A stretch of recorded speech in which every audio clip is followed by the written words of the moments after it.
it regulated. Right? It did not initiate, it was there, it existed, but it regulated. And however, yes, some of the regulations include freeing slaves in return to compensate for perhaps some punishments that we have done. Right? It's called Al-Khaf. Right? If you have done something wrong, in order to free yourself from the punishment, you have to, for example, to free a slave. Right? That is one thing. But as we talk also, inshallah, and we're going to see in the next few chapters, the beautiful and amazing manners that had to do with slaves. Right? And then if you think about the Western world, how they treat a slave on the other hand, you'll see quite a huge difference. And I wish that inshallah, would learn as much and apply this in the way that if you look at it, if we are ordered to treat the slaves in this manner, right, then it is more of a priority and more of a right to treat, for example, our spouses and children even better. Allah. So we're going to start, inshallah, with Bab Al-Afw Al-Khadim, the chapter of pardoning or forgiving the servant. Now, the purpose of this chapter is to indicate or talk about that the master would pardon the servant if the servant had done something that is inappropriate or wrong, especially if he's a young servant, a child. So this hadith is narrated on Abi Umama قال أقبل النبي صلى الله عليه وسلم معه غلامان. So the Prophet ﷺ had come.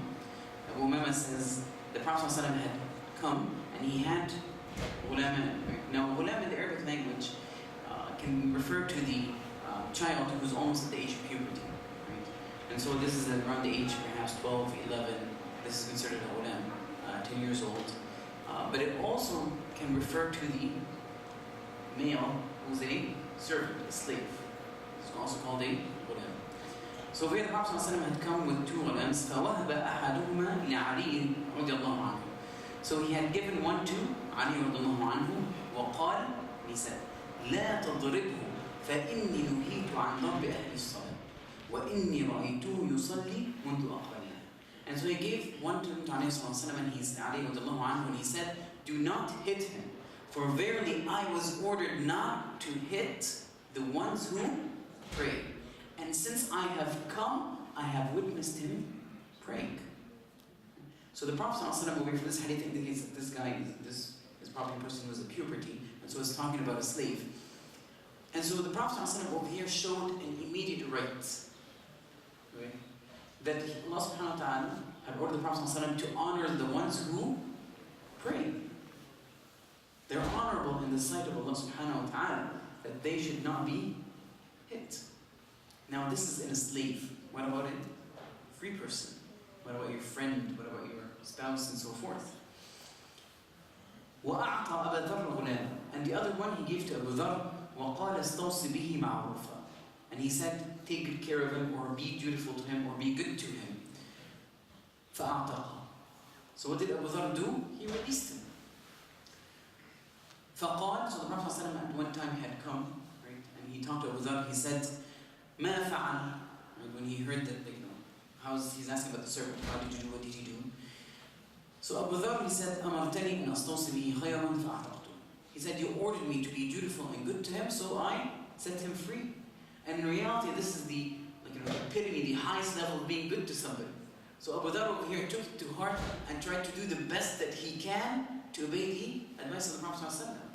Now one interesting thing from this you can take is, subhanAllah, the mercy of the Prophet ﷺ, that he used to, as they say, yutaba, right, to follow up with the Sahaba. He would even follow up with the slaves and ask how are they doing. This is how the Prophet ﷺ was as a leader of a community. He would take care of his community members. He would ask upon them. Quite often he would, for example, he would pray, turn around and inspect the crowd, find one of them that usually sees in prayer not there. He would ask what happened to him.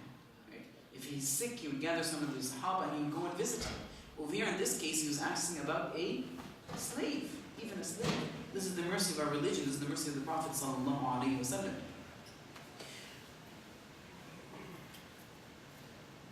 Now, from this hadith, as I mentioned, you can take from it as honoring the person who prays and being good to the servant and not even striking him. Right? So, which also means that he has done a mistake, you should it's better to pardon him. And this is the relation with the chapter that we're talking about. It's the chapter of Al-Khaf, pardoning or forgiving the servant. So if he says don't hit him, which means if he does something wrong, then it's more appropriate to forgive him. The following hadith is عن أنس قال قدم النبي صلى الله عليه وسلم المدينة وليس له خادم. Now, by the way, over here the word khadam, servant, can refer either to a slave or a person who's not a slave, just a person who serves you. And Anas was the khadam of the Prophet ﷺ. He was his servant, but although he was not a slave. Okay. So Anas ibn Malik is saying, when the Prophet ﷺ had come, وَلَيْسَ لَهُ خَادِمٌ, he did not have a servant to serve him. فَأَخَذَ أَبُو طَلْحَ بِيَدِهِ. Abu Talha is his stepfather. He said, he took my hand. So he's the husband of Anas. فَانْطَلَقَ بِي. He went with me, he took me, حَتَّى أَدْخَلَنِي عَلى النَّبِيِّ صلى الله عليه وسلم, until he entered with me to the Prophet صلى الله عليه وسلم. And now Anas was about 10 years old at this time. فَقَالْ يَا نَبِيَّ اللَّهِ. He said, O Messenger of Allah, إِنَّ أَنَسًا غُلَامٌ كَيِّسٌ لَبِيبٌ. Anas is a boy, غُلام. So at the age of 10, we said غُلام can be referred to a person who's approaching puberty. He said غُلام, he's a young boy. لَبِيب, كَيِّسٌ لَبِيب, he's smart. Right? And he has a good mind and aptitude. He's intelligent. He's clever. فَلْيُخْدِمْكَ. Let him serve you. So the Prophet ﷺ accepted. فقال أنس رضي الله عنه فخادمته في السفر والحضر مقدمه المدينة. So I served him since he has come to Medina in travel and while staying in Medina. So it means he was with him all the time. حتى توفي, until he passed away. So how many years was this? Since he came to Medina until he died? How many years? From the time he came to Medina until the Prophet ﷺ passed away. How many years were those? 13. 13 years old. So Anas ibn Malik served him since he was 10 until he was 23. Okay. And in that time period, he said, Anas is describing, he said, ما قال لي لشيء صنعته لما صنعت هذا أو لما صنعت هذا هكذا ولا قال لي لشيء لم أصنعه ألا صنعت هذا هكذا. So Anas ibn Malik is describing in that entire period, he has not said anything to me regarding something I was ordered to do that I have done. Why did you do it this way? Referring if he has done it in the wrong way. Or why did you not do it? Or why you did not do something, for example. Right? And so over here the Prophet ﷺ is indicating the treatment of the khadam. Now if you notice, all these things are associated with more of a worldly matter. When the Prophet ﷺ would ask him, for example, go do this for me, right? And he has done it inappropriately, he does not scold him. And remember one of the incidents, the Prophet ﷺ had ordered him to go do something, and then Anas went outside and he saw the children playing, so he started playing with them. And he essentially forgot and he delayed, so the Prophet ﷺ was worried, so he went out. And the Prophet ﷺ, right, did not increase and say more than Anas. Right? Didn't I send you to do something? That was it. Then he did not go beyond that. And so this indicates that the Prophet ﷺ would pardon him even if he would do errors. Now this, of course, is associated with the worldly things, not things, for example, that are religiously, for example, that is haram. So if Anas would fall into haram, of course, the Prophet ﷺ would instruct him. The Prophet ﷺ does not remain quiet on something that Allah subhanahu wa ta'ala would be displeased with. That is not his manner and his character, and is not befitting of a prophet to do such a thing. So this hadith can be taken regarding matters of the worldly things. And so essentially it's referring to perhaps, Wallahu a'lam, that it's preferable if a servant would make an error in worldly things that are associated with you. He spilled the water on the ground, he dropped the fruit, he burnt the food, or he did not clean things appropriately, then it's better to scold him or forgive him. Forgive him, right? Not even hit him. We're not talking about hitting over here. Right? This is even just beyond, like further than that. Right? Now the following chapter Imam Bukhari had followed is Bab al-Khadim Yudnib, the chapter of the servant, right, committing a sin or doing something wrong. So essentially what it means, the Imam Bukhari wants to relate is how do you punish a servant if he makes a mistake, right? Or if he sins? So this hadith is narrated عن لقيط بن صبرة قال انتهيت إلى النبي صلى الله عليه وسلم ودفع الراعي في المراحي سخلا. So Laqit ibn Sabra, he went to the Prophet ﷺ, perhaps he was visiting, and he was describing that the Ra'i, the one who herds the sheep, has come in at night, and he's bringing the herd with him to place them in the barn where they're going to stay, or in the surrounded area where they're going to sleep for the night. And he had a sakhila. A sakhila is a newborn lamb. Okay? فقال النبي صلى الله عليه وسلم لا تحسبن ولم تقل لا تحسبن. So he said, the Prophet ﷺ said, do not suppose or do not assume. Now there's an addition in Abi Dawud that explains this. He says, do not suppose that we have ordered its butchering, right, for you. So what happened was that the sakhila, when the Prophet ﷺ saw the herder come in with a newborn baby, he had ordered him to sacrifice one of the other, one of the other sheeps, to butcher it so that they would eat it. And usually it's the tradition of the Arabs, if they have a guest, it's part of being generous, that you perhaps feed him. So he was telling this man, right, do not think or do not suppose we did this for you. Right? Now the reason being, and he explained, he said, إِنَّ لَنَا غَنَمًا مِئَةً لَا نُرِيدُ أَن تَزِيدُ فَإِذَا جَاءَ الرَّاعِي بِسَخِنَ ذَبَحْنَاهَا مَكَانَهَا شَاءَ. He said, we have 100 of these sheeps, and we don't want them to increase. So every time the sheep herder comes in with a newborn, instead of it, we butcher them. Is that clear? Now the reason Prophet ﷺ said, do not think that we're doing this for you, is perhaps one of two reasons. Is that he did not want to make his guest, the Laqit, to feel that he is burdening the Prophet ﷺ.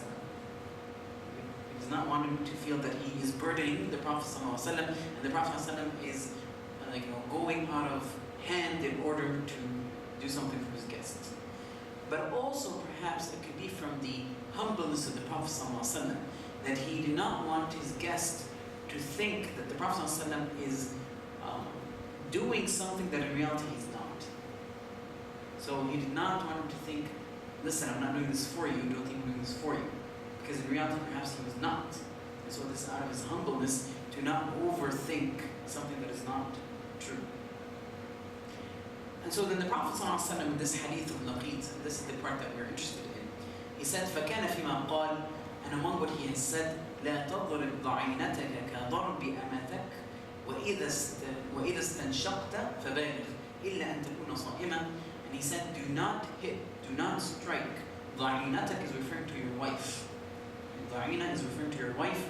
كضربك أمتك, the way you strike your servants, okay, your slave. وإذا استنشقت فبالغ, and if you put water in your nostrils, فبالغ, exaggerate. إلا أن تكون صائما, except if you are fasting, don't do this. Now the part we are concerned about is do not hit your spouse, your wife, your significant other, in a similar way that you hit your slave. Now there's many things we take from this. First, the permissibility of striking the slave, right, the servant, for any reason. Just like that. I don't feel good today, I'm going to strike my servant. Huh? He's not doing his job. Over here the chapter is talking about what? Slave, if he commits a sin. Right? If he commits a sin, we have to understand this. Because essentially Islam legislates striking for what reason? When we strike a child, why are we striking him? Disciplining, right? So over here, the permissibility of disciplining, right, that you strike. Now, there was regulation for this, that the type of strike that happened is the one that leaves no mark. Is that clear, everyone? Now, what is interesting, the Prophet ﷺ, he said, do not hit your wife in a similar manner that you hit your servant. So if you're already, lightly striking, showing discontent, scolding in this manner for the servant, for the spouse, it has to be even less. it has to be even less. So what kind of strike are we talking about? Essentially, it's a very disciplinary form, a form that indicates your discontent, and it's more of an emotional thing as opposed to a physical harm that you're exhibiting. And we have to realize this because sometimes, unfortunately, non-Muslims take the verse from the Quran and they take it and they say, look, without looking at the Sunnah. And sometimes even, unfortunately, some of the Muslims apply this incorrectly. Right? And from this hadith, we can take that as a lesson from it or an indication from it. But it also indicates the permissibility, essentially, of doing this, of striking the khadam if he had committed a sin.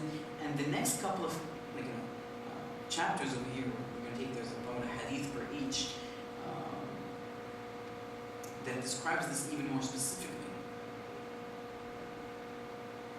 In fact, it's kind of interesting. The condition, the reason I'm saying is that it has to do only when he sins, is because the Prophet ﷺ had mentioned later on this during the revelations, that if you unjustly strike your servant, then you should free him. If you unjustly strike your servant, then you should free him as a kafar. Many scholars say it's not mandatory, but this is what we're talking about here. So the striking or the sin should be only done in a certain category. It has to do with sinning or making mistakes. Now the following chapter also has to do with the manners of how we treat our servants, but it also can be taken to our children too. So this has to do with باب ختم ما على خادمه مخافة سوء الظن, the chapter of sealing, right, something before you give it to your servant out of the fear of thinking ill of them, having thinking bad of them. Now what this is referring to is when it has to do with transactions, perhaps. So the hadith over here is on Abi al-Aliyah, and this is one of the tabi'een. He said, كنا نؤمر أن نختم على الخادم ونكيل ونعدها كراهية أن يتعودوا خلق سوء أو يظن أحدنا ظن السوء أو يظن أحدنا ظن السوء. So Abu al-Aliyah is saying that we used to be ordered. So he's a tabi'een, right? Tabi'een is following the generation of Sahaba. He said we used to be ordered. Who are they ordered with? By whom? Or from whom? Who are, so he's saying the forerunners, which are who? The Sahaba. So the Tabi'een, this Tabi'een is saying we were ordered, we used to be ordered. By whom? From the Sahaba. This is to practice. To do what? أن نختم على الخادم. So, وَنَكِيلُ وَنَعُدَّهَا. So if you have, for example, a bag, they have money in it, then you seal it. If you're going to tell him, go buy something, you say, listen, here is, for example, $10. 1, 2, 3, and you count it for him, right? So this does two things. The servant knows how much he has. He knows that you know how much you have. Okay? So he took it, so there's information between both. Or when you give him something and it's an envelope, it is sealed. And you know you sealed it. And you give it to him. And you tell him, right? He sees it sealed. Now what does this do? And also when you weigh something, right? Here I'm going to send 2 kilograms of apples. Here, wait, here, look, 2 kilograms, take it. Drop it off to the grandmother, right? Now what this does, it does have quite a few things. It keeps away the waswasa, right? Or the doubt that you might have something wrong when it happened. If you're in a doubt to a servant, it eliminates all the doubt. But it also disciplines you not to have this doubt. But it also disciplines the servant and keeps him away from the ill manners. Because generally, the bad manners can be gained through practice. And this is, once again, we can practice with our children. If you count, for example, money for your children and tell them, here, look, this is $1, $2, $3, $4, $5, go and do something. And when he comes back, how much was it? And you count change.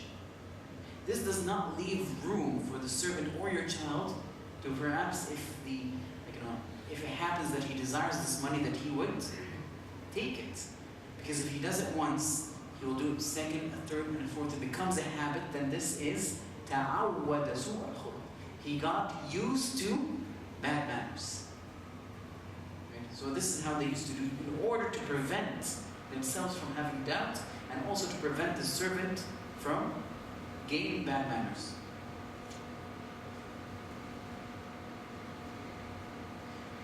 Now the following chapter is also indicating from the Sahaba, right? باب من عد على خادمه مخافة الظن.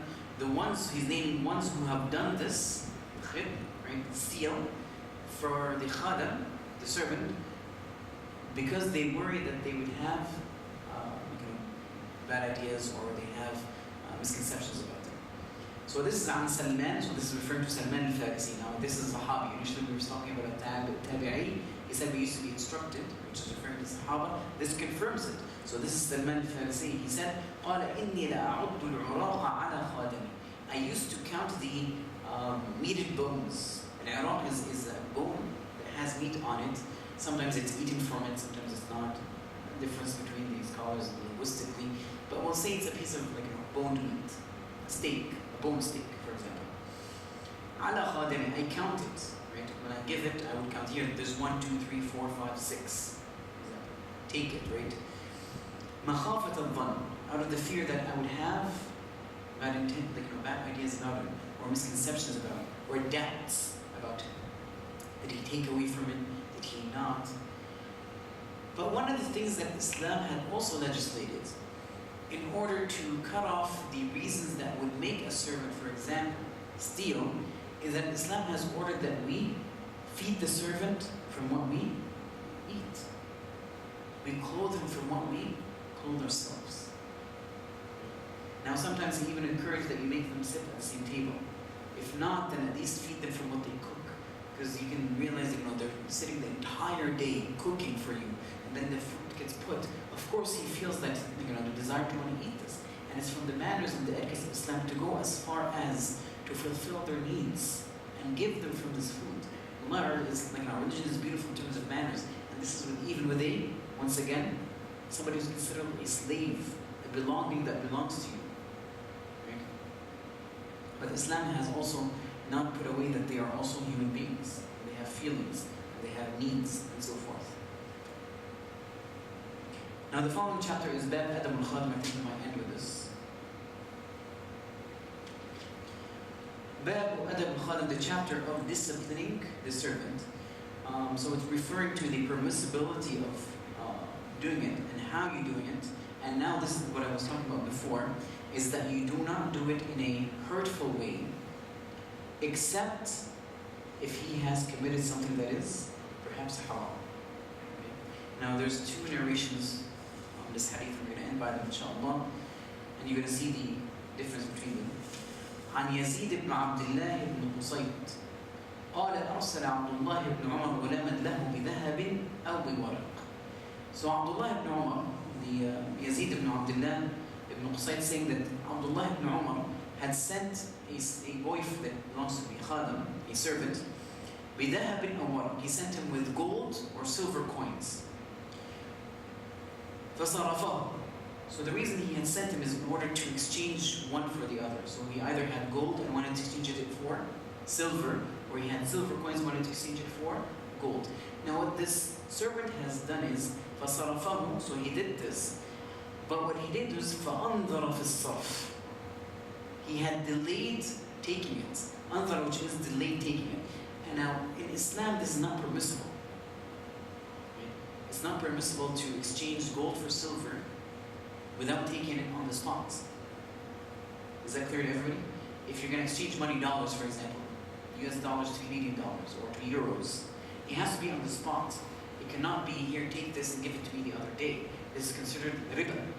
This is a form of riba. It's not allowed. Okay? So you have to do it in the spot, in the same sitting. Now the Prophet literally said hand to hand, but it does not necessarily mean here type of deal, right? But it means in the same sitting. Wallahu a'lam. Here, take, give me back, without leaving and deferring it. However, what the slave has done is that he committed riba. And riba, of course, is a minor sin. Is that right? You agree? Riba is a minor sin? لا يا شيخ. Riba is a major sin. Riba is it's a kabira. Right? You guys are asleep. If I say something wrong, don't follow me, okay? So riba is a major sin. So this slave has committed a huge major sin. Okay? And he came back to Abdullah ibn Umar. فَرَجَعَ إِلَيْهِ.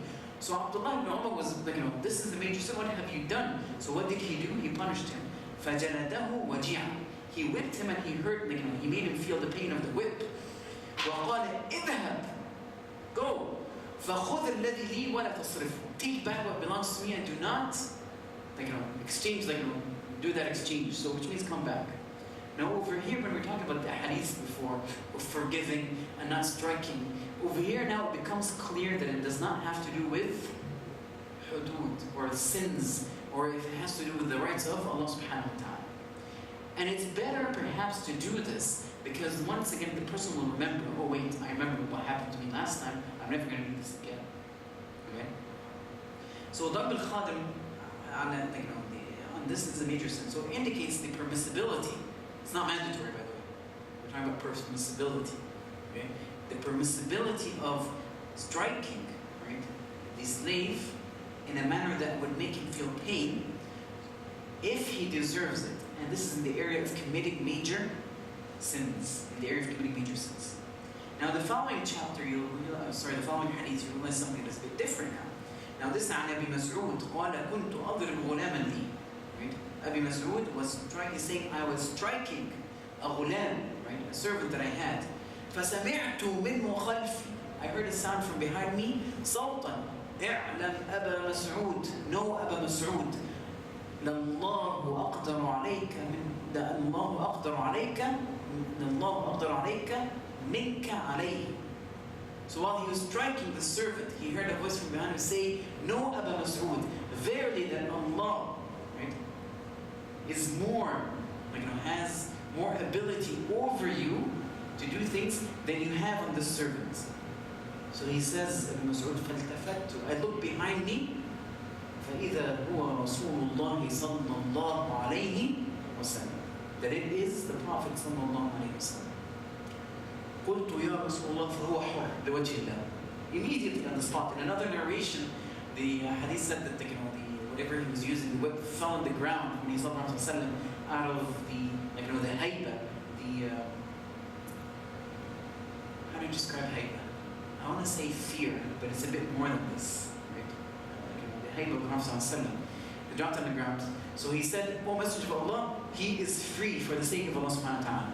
So the Prophet ﷺ responded, he says, أَمَا وَلَمْ تَفْعَلْ لَمَسَّتْكَ النَّارُ أَوْ لَنَفَحَتْكَ النَّارُ. If you would have not done this, then the fire would have touched you, or would have afflicted you, meaning that it would have afflicted you and burned you and changed your color. Now if you notice over here in the first hadith we saw Abdullah ibn Umar clearly striking the servant. In this one, the Prophet ﷺ is saying, don't strike him. And he said, in fact, you'll be punished by hellfire if you would have not freed him, which means that this is a minor sin. Is that right? You go to hellfire because of minor sins? It's a major sin. So in this hadith, striking your servant is a major sin. So how do we match this though? Over here, Abdullah ibn Umar was striking a servant. Was he committing major sin? You're saying yes, right? So the servant did a major sin. So what is the difference between both situations? Over here, Abi Mas'ud, when he was striking the servant, the Prophet ﷺ said, if you had not freed him, the fire would have touched you. But over here on the other side, Abdullah ibn Umar was, hitting his servants. So would the fire afflict Abdullah ibn Umar?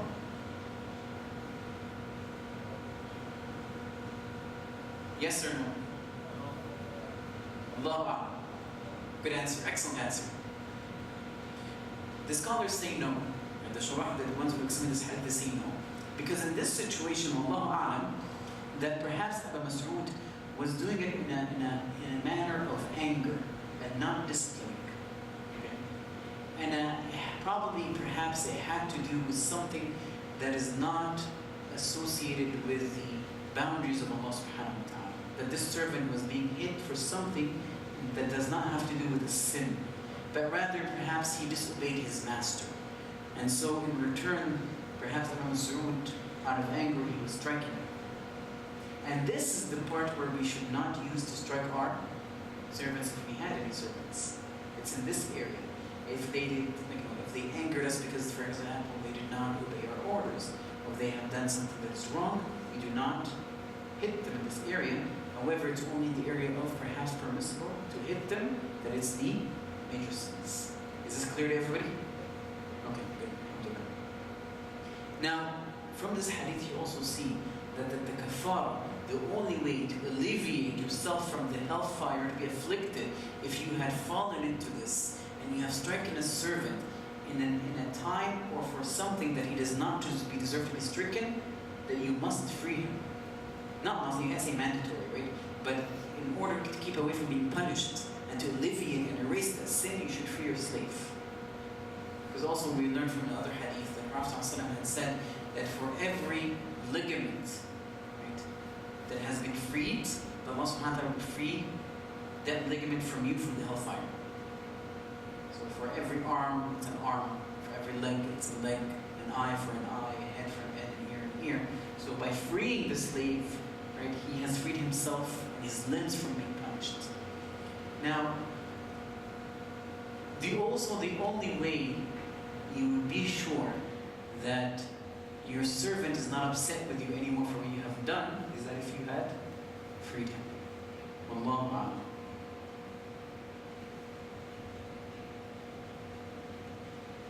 Inshallah, we'll stop here. Subhanallah wa bihamdika.